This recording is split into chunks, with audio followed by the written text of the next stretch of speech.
नमस्कार दोस्तों, स्वागत है आपका यूपीएससी जूनी आई में। कल हमने बात की थी सोर्स किसे कहते हैं, कितने प्रकार के होते हैं। तो आज हम लोग शुरू कर रहे हैं पुरातात्विक स्रोत किसे कहते हैं। उसी में पहला टाइप था पुरातात्विक स्रोत। पर स्रोत इतना ज़्यादा क्यों पढ़ाया जा रहा है, आपको मैंने पिछले वीडियो में बताया ही था कि इसका वेटेज बहुत ज़्यादा है यूपीएससी के लिए। एक तो ऑप्शनल के लिए और दूसरा ये है जीएस के लिए। ऑप्शनल और जीएस को मिलाने के बाद दोनों को मिलाएं तो मिनिमम हमारे नंबर 300 के आसपास बैठ जाएंगे अगर हम लोग इसको अच्छे से करते हैं तो। और सिर्फ स्रोत से 3 से 4 क्वेश्चन आते हैं और स्रोत इतना बड़ा है भी नहीं कि इतना ज़्यादा हमको पढ़ना है, तो इसलिए इस पर ज़्यादा फोकस कर लेते हैं। अगर आप 3-4 दिन अच्छे से पढ़ लेंगे इसे तो आपके 50 नंबर के आसपास तो अच्छे हो ही जाएंगे, ये समझ लीजिए, ऑप्शनल और जीएस को मिलाने के बाद। तो शुरू करते हैं। पहला कौन सा पुरातात्विक स्रोत है उसके तरफ। पहला है कब्रें। आखिर कब्रें पुरातात्विक स्रोत क्यों हो सकती हैं? देखो, कब्रें सबसे पहले तो होती हैं कि कब्र कई टाइप की होती हैं। एक तो घर के अंदर होती है कब्र, एक घर के बाहर होती है, एक अमीर कब्र होती है, एक गरीब कब्र होती है। अमीर और गरीब कैसे होती हैं? अमीर वो होती है जिसके पास बहुत ज़्यादा सोना रखा हुआ होता है, खाने का सामान रखा हुआ होता है, ये सब अमीर होती हैं। और गरीब वाली वो होती है जिसके पास कम रखा हुआ होता है, क्योंकि हर एक कब्र के पास कुछ ना कुछ तो रखा हुआ होता ही है जो आज तक हिस्ट्री में पाया गया है। अब वो इसलिए रखा जाता था कि पुरानी जो अगली ज़िंदगी है वो उसमें खाने के लिए या फिर किसी और वजह से रखा जाता था। इसका पता तो सिर्फ साहित्य से ही पता चल सकता है, क्योंकि कुछ चीज़ें ऐसी होती हैं जिसको पुरातत्व पूरा नहीं कर सकता है। साहित्य का स्रोत का उनको लेना ही पड़ेगा सहारा। तो इसीलिए हर एक इतिहासकार सिर्फ पुरातात्विक स्रोत पर निर्भर नहीं रहता और ना ही हर एक इतिहासकार साहित्यिक स्रोत पे निर्भर रहता है। कुछ इस पे ज़्यादा रहते हैं, कुछ इस पे ज़्यादा रहते हैं। अगर कुछ जो ज़्यादा रहते हैं साहित्यिक स्रोतों पर, उनके अंदर बहुत सारी मिस्टेक होती हैं, बट जो पुरातात्विक स्रोतों पर ज़्यादा रहते हैं डिपेंड, तो उनके अंदर थोड़ी कम मिस्टेक होती हैं, बट होती उनके अंदर भी हैं, क्योंकि कोई भी ऐसा स्रोत नहीं है जो एकदम परफेक्ट हो। तो सबसे पहले तो जानेंगे कि कब्रें जो होती हैं उनका क्या महत्व है स्रोत के रूप में, सोर्स के रूप में। कब्रों में इंसान की बॉडी को दफनाया जाता है ना। तो उस दफनाई हुई बॉडी को हम पता लगा सकते हैं कि वो महिला की थी, इंसान की, एक मनुष्य की, पुरुष की थी या फिर दोनों की थी, मतलब ट्रांसजेंडर्स जो होते हैं उनकी थी। ये हम ऐसे पता तो नहीं लगा सकते हैं, इसके लिए एक अलग विधि का प्रयोग किया जाता है जिससे पता चलता है कि ये पुरुष था या महिला थी। ठीक है।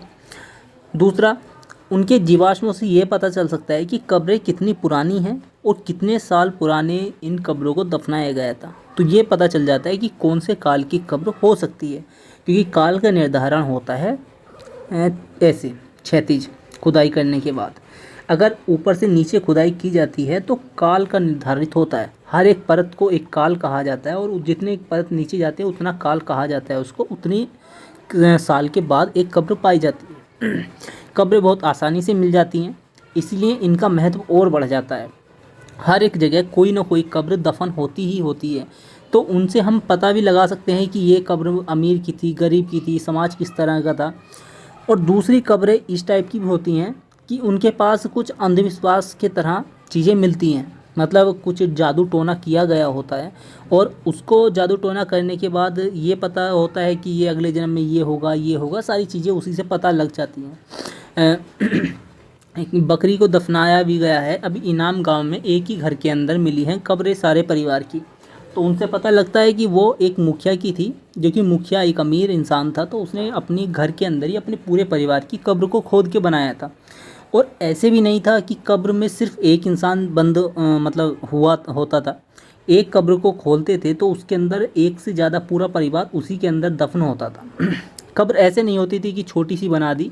कब्र ऐसी होती है कि एक रूम के बराबर है उसमें सबसे नीचे, तो और उसमें बहुत सारी कब्र रखी रहती थी और उसको बंद कर दिया जाता था पत्थर से। और जब दूसरा कोई इंसान मरता था तो पत्थर हटाया और कब्र अंदर रख दी जाती थी। तो ये कब्र ऐसे दफनाई जाती थी और उनके गले में सोना चांदी दफना दिया जाता था ताकि अगले जन्म में उनको काम आए। कुरीतियाँ भी बहुत सारी होती थी। दूसरा पाए जाते हैं सिक्के, क्योंकि सिक्के एक ऐसी चीज़ है जो बिना इनके हम गुजारा नहीं कर सकते। लोगों को बहुत पहले समझ आ गया था कि हम लोग ऐसे ज़िंदगी नहीं चला सकते कि मैं तुमको चावल देता हूँ और तुम मुझको गेहूँ दो। ऐसे हमारी ज़िंदगी चल ही नहीं सकती है, क्योंकि इस इंसान को चावल की ज़रूरत नहीं हो सकती और इस इंसान को गेहूं की ज़रूरत नहीं हो सकती। तो इन दोनों को कोई और ख़रीदार ढूंढना होगा जो इन दोनों का इंटरेस्ट दोनों का सेम हो। तो इसमें बहुत ज़्यादा टाइम लग जाता था, दिन भी लग जाते थे। तो इसीलिए इन्वेंट हुआ सिक्का। सिक्का ऐसे नहीं कि जैसे अभी चलते हैं, उन्हें कहा जाता है आहत सिक्के। आहत सिक्के। आहत सिक्के कैसे क्यों कहते थे उनको? क्योंकि वो आहत करके बनाए जाते थे। जैसे ये एक पतरी होती थी, उस पर एक कुछ ठोक दिया जाता था मोहर टाइप का, तो वो उसमें छिद्र हो जाते थे, तो उसी को आहत सिक्के कहा जाता था। हाँ, तो आपके दिमाग में आया होगा कि ऐसे तो दूसरे सिक्के बन सकते हैं, डुप्लीकेट ही बन सकते हैं। बनते थे, बहुत ज़्यादा बनते थे, और डुप्लीकेट सिक्के बनने के बाद ही हमारा एक लोधी, मोहम्मद लोधी फेल हुआ था अपने राज्य को चलाने के लिए क्योंकि उसके सिक्के बहुत नकली बनने लगे थे। तो सिक्कों पर सिर्फ ये नहीं होता है कि आहत सिक्के थे या फिर कुछ था, सिक्कों से ये भी पता चलता है कि राजा कौन सा था उस टाइम पर, राजा क्या मतलब उस टाइम पर राजाओं ने क्या उपलब्धि हासिल की थी। सिक्कों से क्या क्या पता चलता है, एक समरी में बता दूं आपको। पहले पता चलता है कि वहाँ किस धातु का प्रयोग हुआ था। ठीक है, धातु से क्या पता चलता है? धातु सोना था, चांदी था या तांबा था। जो ज़्यादा धातु पाई जाती थी तो उसकी वो ज़्यादा वहाँ पर यूज होती थी। उससे ये भी पता चलता है कि वहाँ की इकोनॉमी कैसी थी। ठीक है, आहत सिक्के पाए जाते थे, तो आहत सिक्के कितने मात्रा में पाए गए हैं, इससे ये भी पता चलेगा कि वहाँ व्यापार होता था या नहीं होता था, और कहाँ पर पाए गए। अधिक पाए गए हैं तो मंदी ज़्यादा थी, कम पाए गए हैं तो एकदम समाज ठीक था, ज़्यादा ना ही महंगाई थी ना ही ज़्यादा कम महंगाई थी। ये एक राजाओं का पता भी चलता है कि राजा कौन सी उपाधि लेने वाला है, राजाओं ने कौन सी उपाधि ली थी, इन सब का पता भी सिक्कों से चलता है। और राजा कौन कौन सी उपाधि लेने वाला था या उसके परिवार ने कौन सी उपाधि ली थी, ये सारी चीज़ें। मतलब एक एग्जांपल से समझ लो, आज जो 5 रुपये का सिक्का आप देखते हैं तो वो भी सिक्के में कभी कभी आपको ये मिलता होगा कि आज़ादी का अमृत महोत्सव में ये सिक्का चलाया गया था उसके पीछे। तो सेम वैसे ही वहाँ भी चलाए जाते थे जब राजा कोई विजय करके आता था या किसी राजा को हराता था या बड़े गायों को ख़रीद लेता था। इन सब चीज़ों में भी हाथ सिक्कों के यूज होता था। तो सिक्कों के द्वारा इतिहास ऐसे लिखा जाता है कि कौन सा राजा कहाँ था ये, और उसके बेस पर फिर हम साहित्य से इसके कंपेयर करके इतिहास को लिखते हैं। फिर आती हैं तीसरे नंबर पे मूर्तियाँ, क्योंकि सिक्कों के बिना इंसान रह सकता है बट मूर्तियों के बिना नहीं रह सकता। मूर्तियों से बहुत सारी चीज़ें पता चलती हैं, जैसे कि एक हड़प्पा सभ्यता के अंदर मूर्ति मिली है। मूर्तियों से ये पता चलता है कि मूर्ति बनाई किसने थी। पर किसने बनाई थी हमारे लिए क्यों इम्पोर्टेंट है? ये इसलिए इम्पोर्टेंट है क्योंकि बनाने वाला एक्सपर्ट था या फिर कोई ऐसा छोटा मोटा कारीगर नॉर्मल था जिसने बना दी।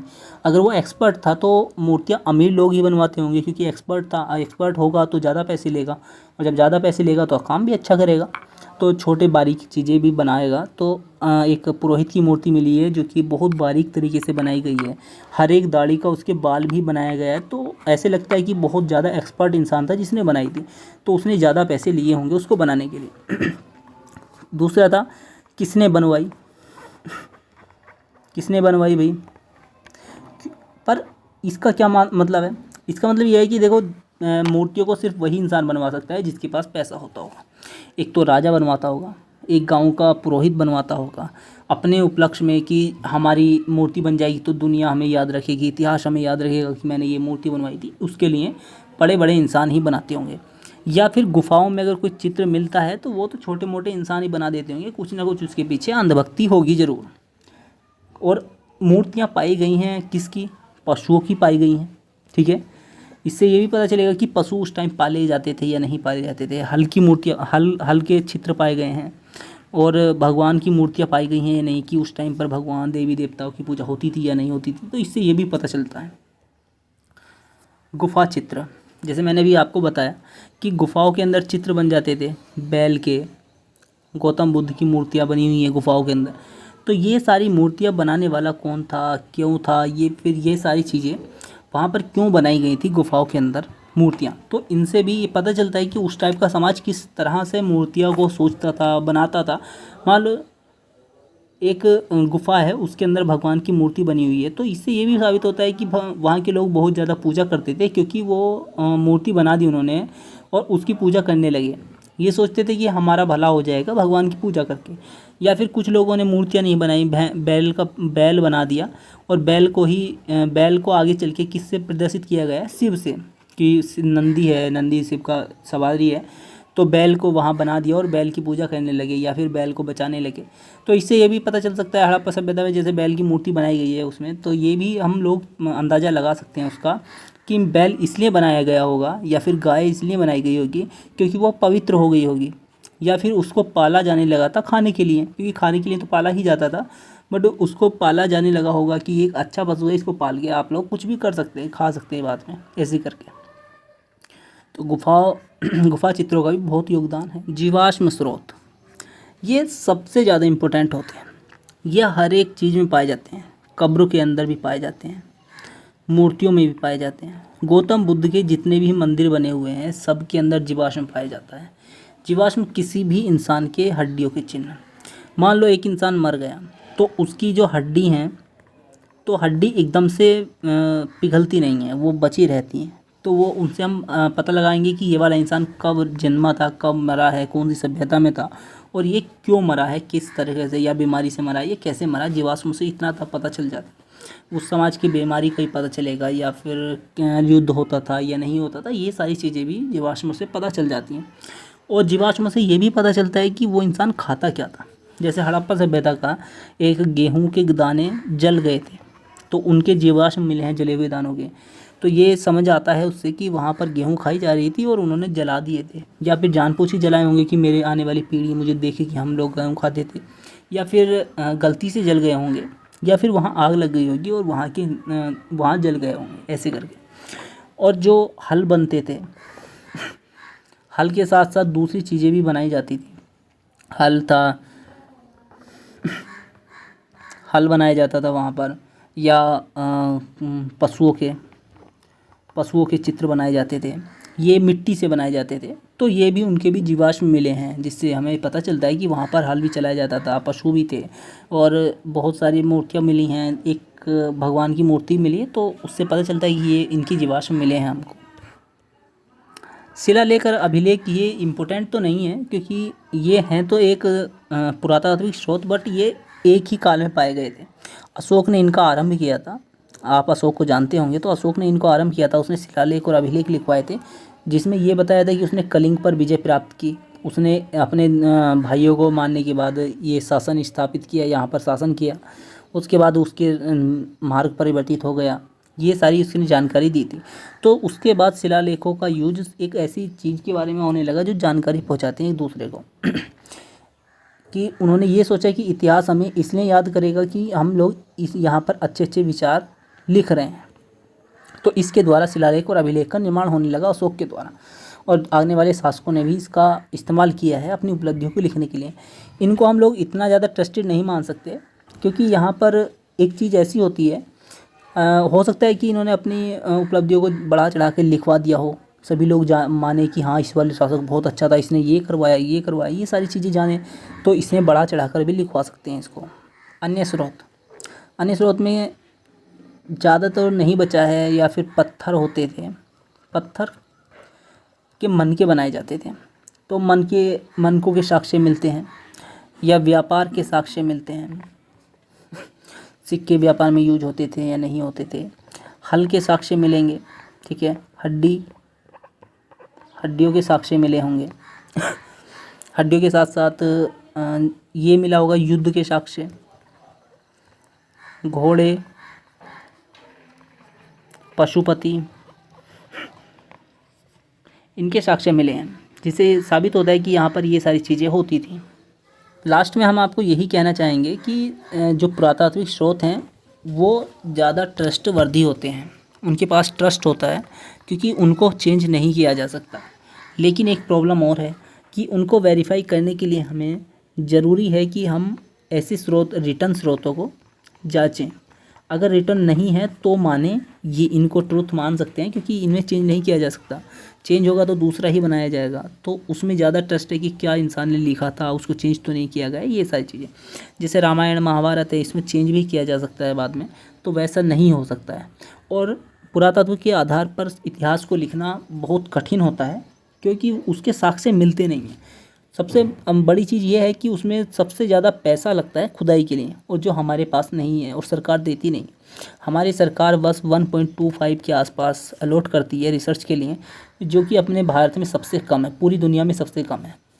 तो इसलिए हम लोग इतना ज़्यादा रिसर्च भी नहीं करते हैं, और पुरातत्व के आधार पर हम लोग इतना ज़्यादा निष्कर्ष नहीं निकाल सकते, क्योंकि अपने पास पैसा ही नहीं देते हैं सरकार।